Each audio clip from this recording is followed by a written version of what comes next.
అట్లా స్కూల్కి వెళ్తూ ఉండేవాళ్ళము. వచ్చేటప్పుడు ఒక ఇంటి దగ్గర గులాబీ చెట్టు గోడ మీద కొమ్మలు ఇలా పడిపోయి గులాబీ పూలన్నీ గోడకి యువతలకు వచ్చేవి. రోజు చూస్తూ ఉండేదాన్ని వాటిని, ఎలాగైనా కోసుకోవాలి వాటిని అనేసి. అప్పుడు 3rd క్లాస్ 4th క్లాస్ చదువుతున్నాము.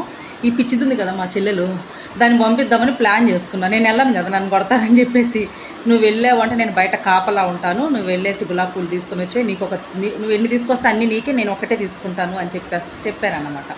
పాపం అది పిచ్చిది నాకు బ్యాగ్ ఇచ్చేసి లోపలికి వెళ్ళిపోయి మంచిగా పూలన్నీ అందినట్టుగా కోసుకునింది. కోసుకున్న తర్వాత వచ్చేటప్పుడు ఓనర్ పట్టేసి ఇంట్లో గుంజకు కట్టేసేటప్పుడు అది కేకలు పెడతాను ఇంట్లో. ఇక నేను బయట నుంచి కేకలు పెడుతున్నాను, ఏం చేయలేను. ఇంటికి వెళ్ళి అమ్మకి చెప్పాను.